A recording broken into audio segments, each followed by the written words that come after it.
Hello my friends, if you are new, welcome to my channel. Thank you for stopping by.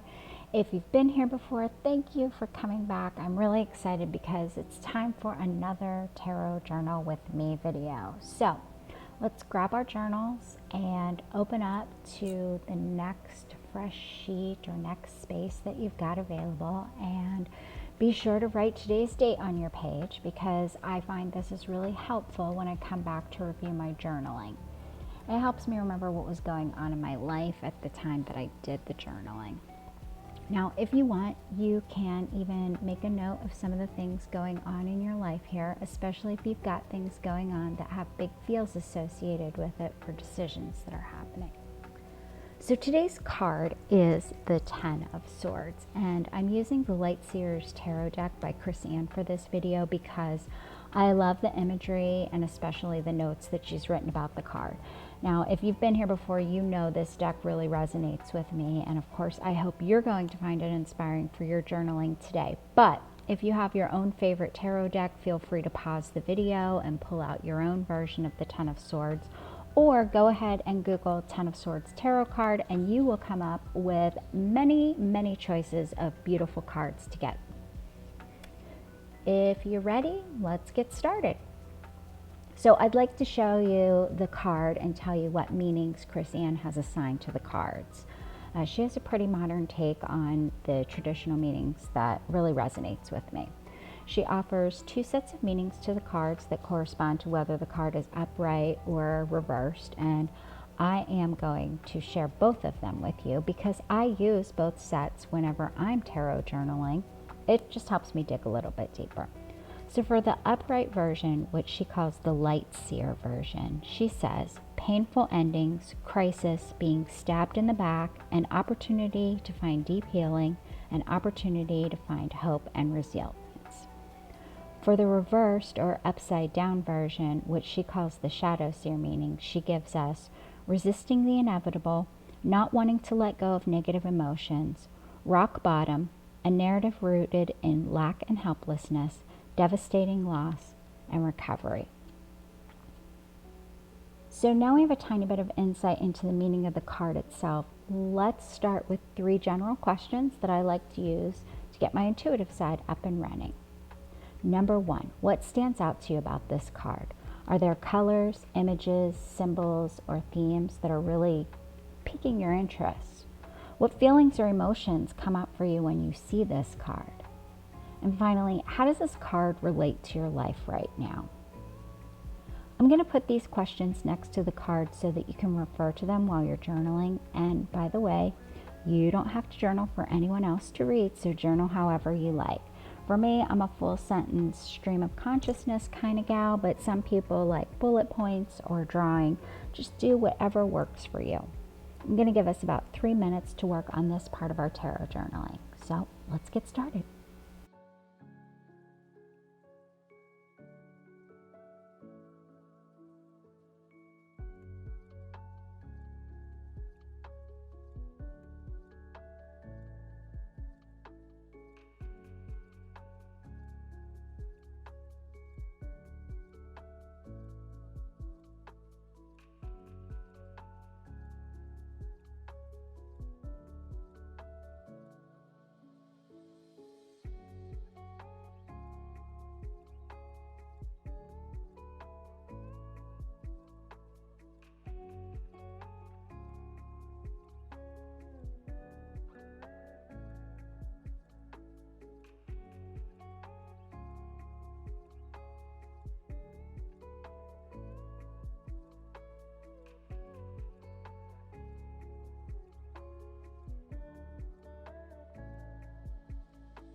Okay, now we've gotten some notes written down about the general things coming up for us when we see this card. If you've got bells going off telling you that something you noted needs more time journaling, you're welcome to go for it. This journaling is for you, so however you choose to journal and whatever you choose to journal about is exactly what you're supposed to be journaling about right now. Trust yourself. When I'm studying cards, I like to find different questions that can take me deeper into journaling about how the card shows up in my life and see what comes up from a more detailed exploration. So of course, I've come up with a few questions that I'm going to share with you, and you're welcome to dig into one or all of them in this session of journaling, or you can just go back and keep journaling on whatever came up for you in the general questions. You can even journal about something that you think is unrelated to the card, although I'd argue if it's come up now, it's related somehow. So the questions that I've chosen to share for this card are, where in your life are you experiencing significant change or loss? Do you feel anguish? About what? How can you let go of negative emotions in a healthy way? What would happen if you viewed this as an opportunity to heal and find hope? Now again, I'm going to put these questions next to the cards so you can refer to them while you're journaling. Just trust yourself. Allow yourself to dig into it. I'm going to give us about 20 minutes to work on this part of our journaling. Let's get started.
That went pretty fast for me.